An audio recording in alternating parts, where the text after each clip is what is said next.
mid-1990s, Michigan. In an affluent suburb of Michigan, the Brown family mansion stood as a symbol of success and happiness. With its pristine white walls, meticulously manicured lawn, and luxury cars parked in the driveway, everything appeared perfect. "Sarah, that dress is lovely," Diane Brown exclaimed, admiring her 12-year-old daughter in the living room. "Thank you, Mom. Daddy bought it for me," Sarah replied, beaming. The scene of the former model mother and her beautiful daughter was like a reflection in a mirror. Diane's long blonde hair and refined features, coupled with Sarah's radiant blue eyes, made them look as if they had stepped out of a fashion magazine. 10-year-old Emily watched silently from the corner of the sofa.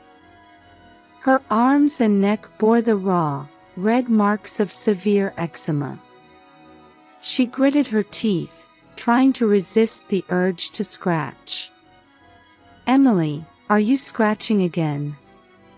Diane's voice cut through the air, cold and sharp. "I'm sorry, Mom, but it's so itchy." Emily's words were interrupted by the sound of the front door opening. "Daddy's home!" Sarah cried out joyfully. John Brown entered the room, his suit impeccable, his smile wide. He exuded the authority of a successful businessman. "How about that, Sarah? Today's presentation was a huge success." "As expected, Daddy," Sarah exclaimed. John lifted Sarah and spun her around, their laughter filling the room. The light from the expensive chandelier illuminated their happy faces. Emily quietly stood up and approached her father, a faint hope in her heart. "Welcome home, Dad," she said softly. But John's eyes never left Sarah. It was as if Emily were invisible. "Oh, Emily." "Right, welcome home," he said dismissively before heading to his study, the sound of his expensive leather shoes echoing in the hallway. Emily felt the sting of exclusion from her family circle. She gazed at her reflection in the large mirror, her red, swollen skin and dry, flaky hands, and sighed deeply. The girl in the mirror seemed to belong to another world entirely. That night, Emily sat alone in her room, applying ointment to her skin. She winced each time the cold cream touched her raw skin. From the next room, she could hear Sarah playing Chopin's Nocturne on the piano. The elegant melody only emphasized Emily's loneliness. "Why just me?" Emily whispered, fighting back tears as she endured the itching. Day after day, her yearning for her family's love went unfulfilled, slowly eroding her spirit. Outside her window, the full moon shone brightly, a silent witness to Emily's solitude.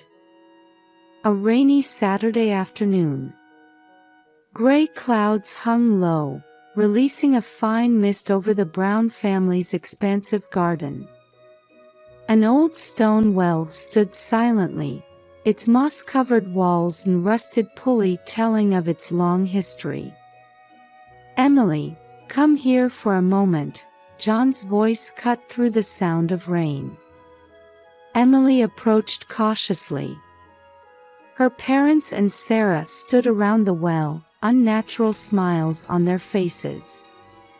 "This well has special powers," John said, smiling gently. But there was an eerie light in his eyes. "If you go inside, your eczema will be cured." Emily's eyes lit up with hope. The possibility of being free from the eczema that had tormented her for so long seemed like a dream. Really? Emily's voice trembled.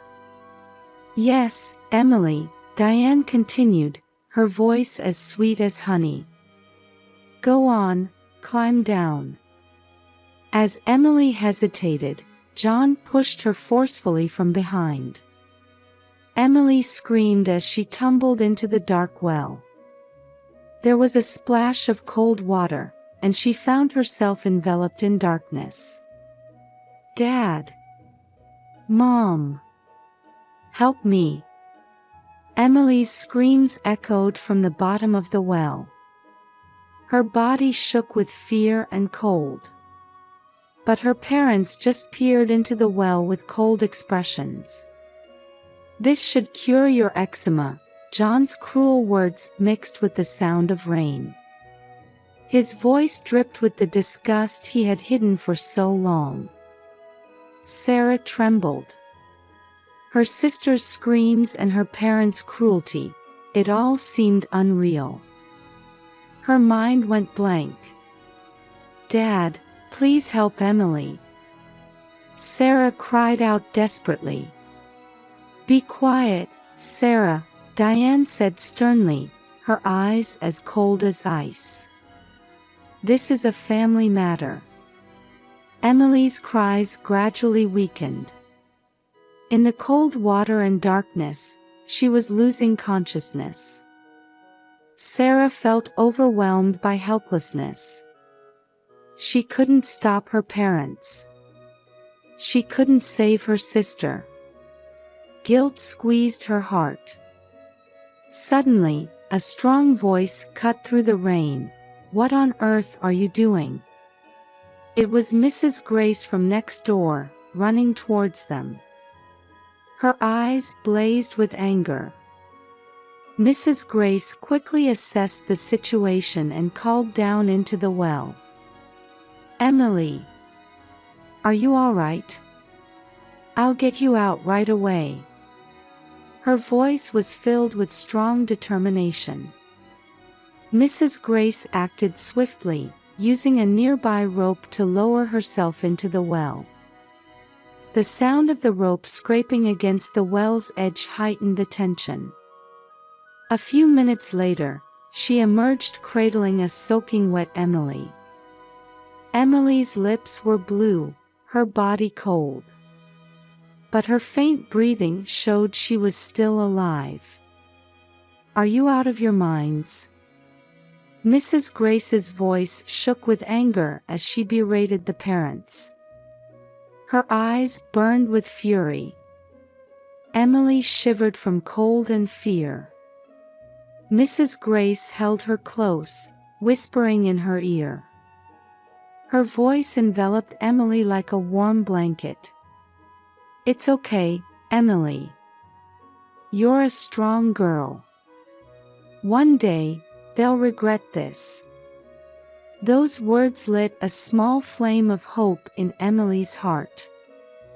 Though the rain continued to fall, the world around Emily seemed to brighten just a little. At Mrs. Grace's home. In the warm, sunlit living room of Mrs. Grace's house, Emily sat quietly.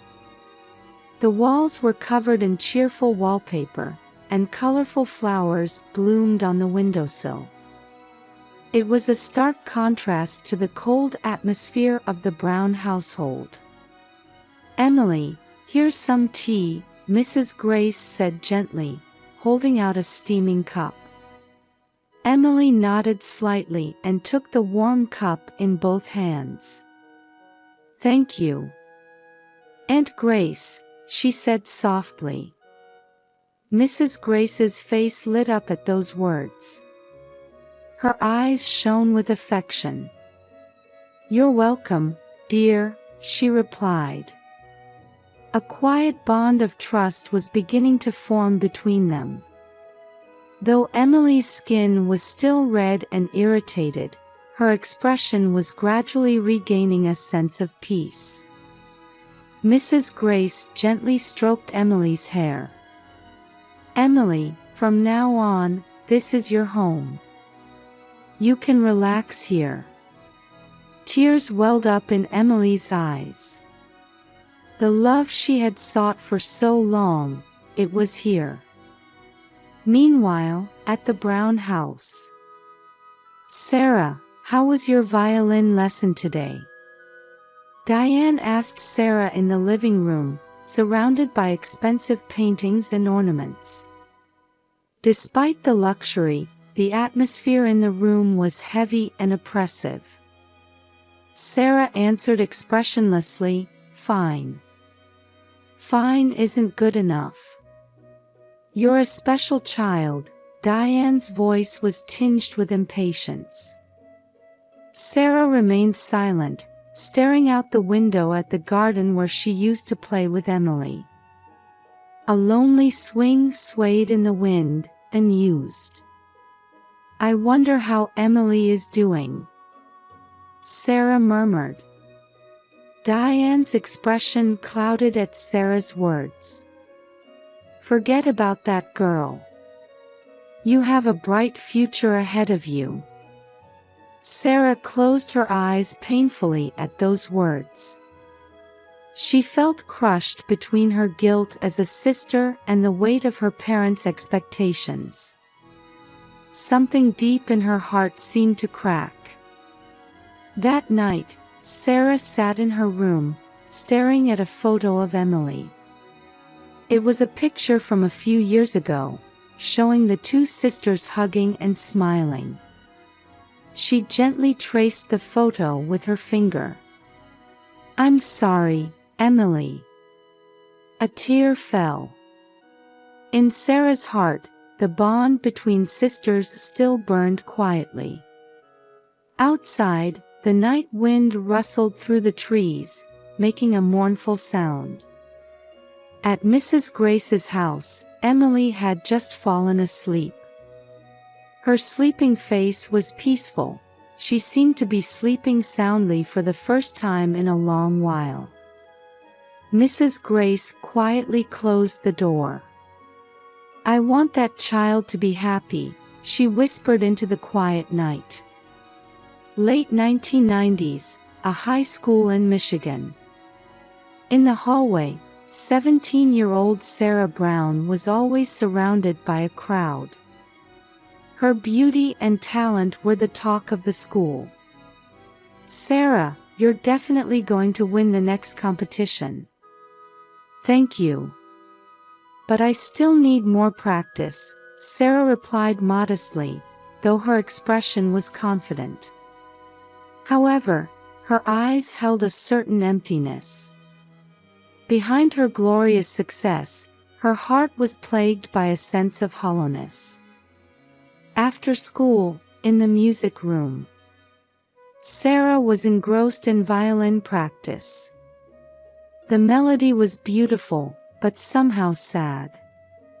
"Sarah, that was a wonderful performance," said Mr. Johnson, the music teacher.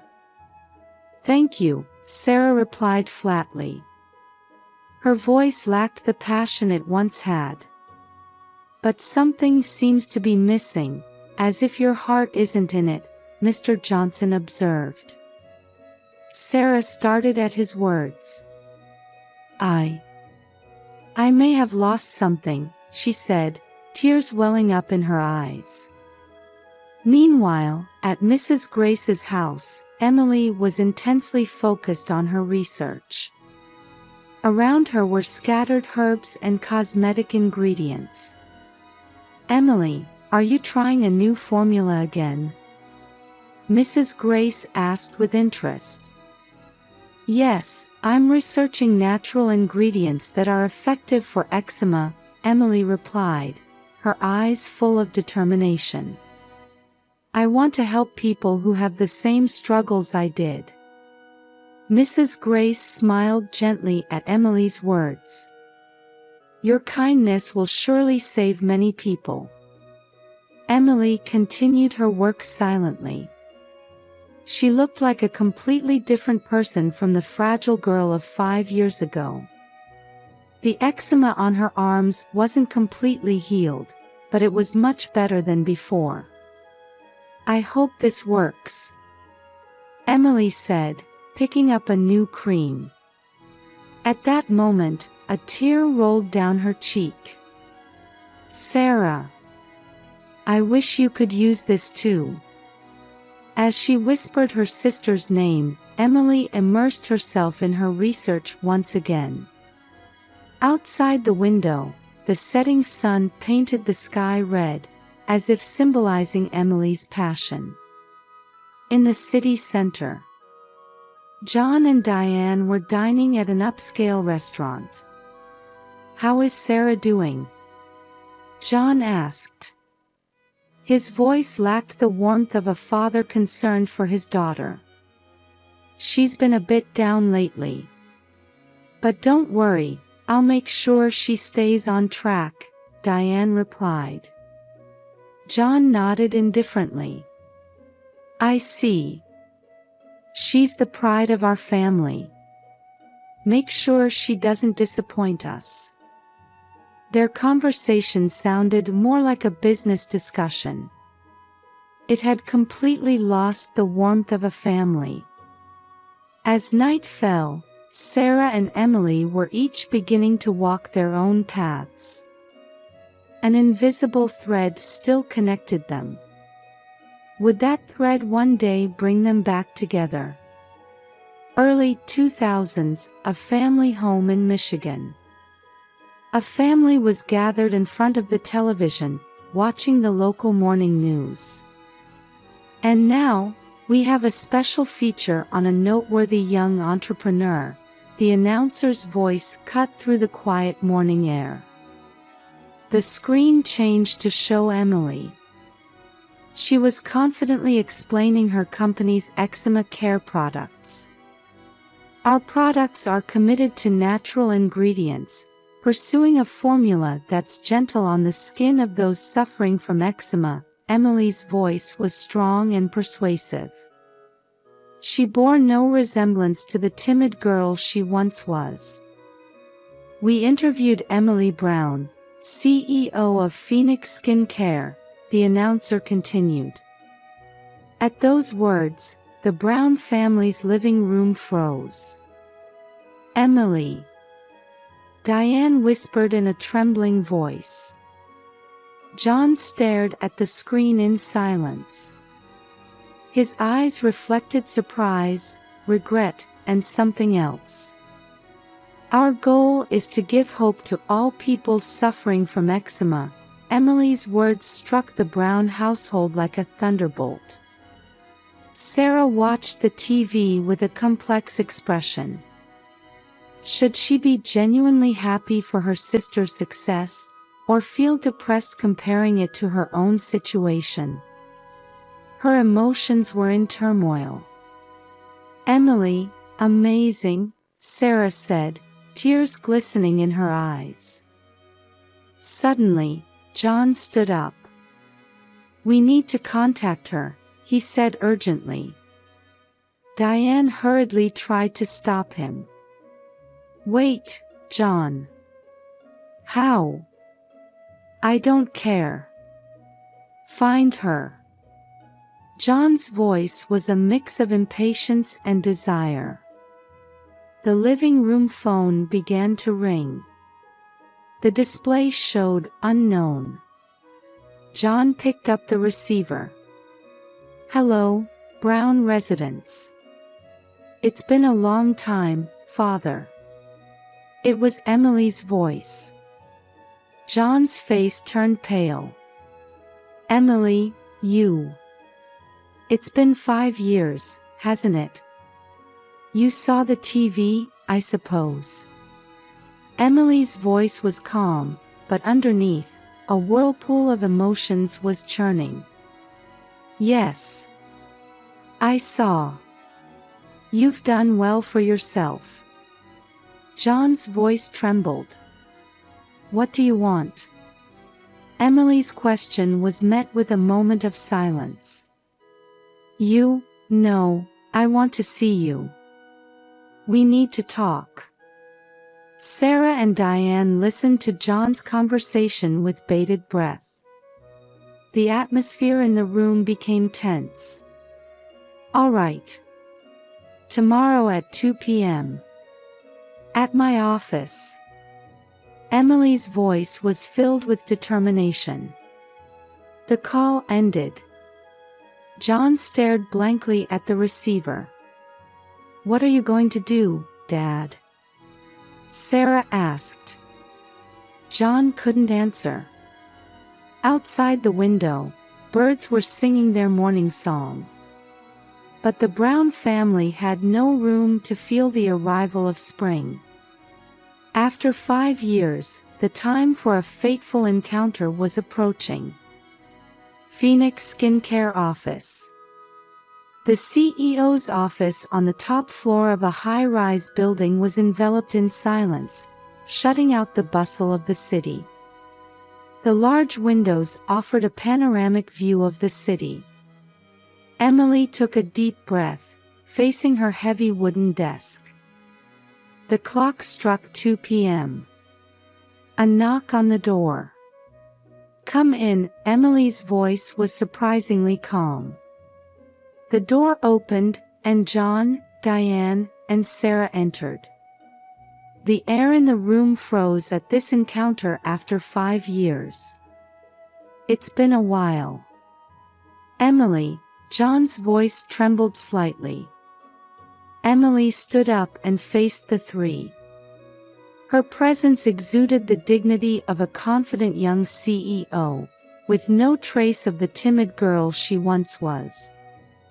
"Please, sit down," Emily gestured to 3 chairs. After a moment of silence, John spoke. "Emily, we heard about your success." "Let's get to the point," Emily calmly interrupted. "Why did you come here?" John and Diane exchanged glances. Then Diane forced out her words. "Emily, we want you back." Emily's eyes flashed sharply at those words. "Take me back. You're the ones who threw me into a well 5 years ago." John hastily began to make excuses. "That time, it was a mistake. Now that I have value to you." Emily's words cut like a sharp blade. "No. Diane's words trailed off. Emily slowly stood up. "You're after money, aren't you?" John and Diane's expressions froze. Emily gave a cold laugh at their reaction. "As I expected. But unfortunately." Emily took out a document from her desk drawer. "This is a pledge to donate all my assets to organizations supporting eczema patients. It's already been notarized." The color drained from John and Diane's faces. "In other words, I have no money to give you. And you have no right to receive it." Emily's words were met with silence. At that moment, Sarah stepped forward. "Emily, Emily's expression softened slightly. "Sarah, I'm sorry. I couldn't help you then." Tears welled up in Sarah's eyes. Emily quietly approached Sarah. "Sarah, you were a victim too." The two embraced wordlessly, as if trying to bridge the 5-year gap. John and Diane watched the two in a daze. Now then, Emily's expression turned cold again. "Please leave. Don't ever appear before me again." "Wait!" John shouted. "Give us a chance." A chance?" Emily's voice resonated low. "Can you imagine how much despair I felt in that well?" John and Diane were at a loss for words. You have plenty of time to regret. Goodbye. Emily's words carried the weight of a final judgment.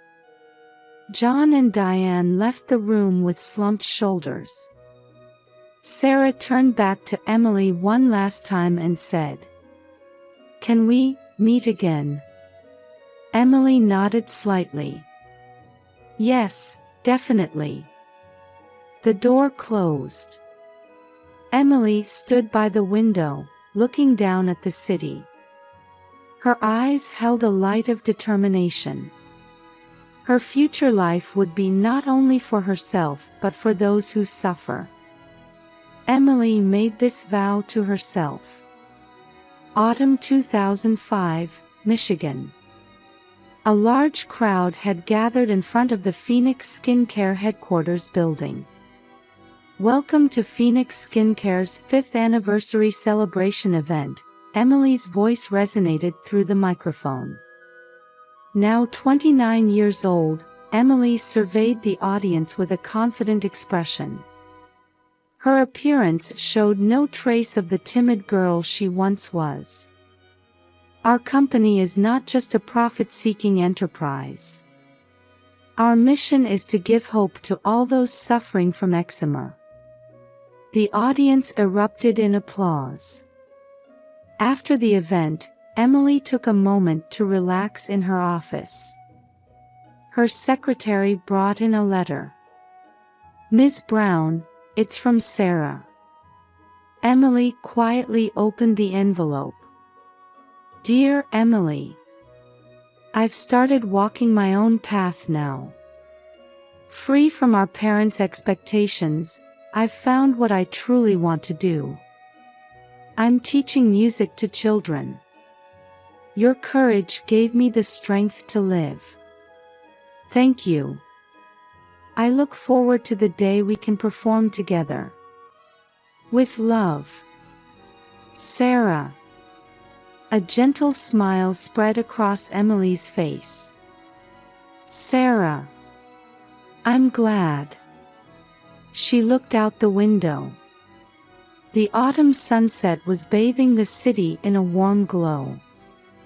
That night, Emily was quietly gazing at the starry sky from her home terrace. "Aunt Grace, are you watching over me?" Mrs. Grace had passed away 2 years ago. Her last words echoed in Emily's ears. "You're a strong girl, Emily. But strength isn't everything. Don't forget to be kind too." Emily took a deep breath. She placed her hand on her chest, feeling her own heartbeat. "I will continue my journey. For those who suffer. And, for myself." From afar, she heard the phone ringing. Emily returned to the living room and picked up the receiver. "Hello, this is Emily." "Emily." It was Sarah's voice. "Sarah. What's wrong? I'm sorry for calling at this hour. But I wanted to see you." Sarah's voice was trembling. Emily hesitated for a moment, but quickly made up her mind. "I understand. I'll come right away." 30 minutes later, they were sitting on a park bench. The moonlight gently illuminated their figures. "Do you think you can forgive our parents?" Sarah asked tentatively. Emily exhaled deeply. "Forgiving and forgetting are two different things. But I won't let them control me anymore." Sarah nodded silently. "What about you, Sarah?" "Me? I've become free. Emily, it's thanks to you." The two sisters leaned against each other quietly. The wounds of the past weren't completely healed yet. but they had certainly taken a step towards a new future. Hey, Emily. Our story isn't over yet, is it? Emily smiled gently. No, it's only just begun. In the night sky, a new star began to shine. It was like a light of hope illuminating their future. Emily and Sarah stood up, holding hands.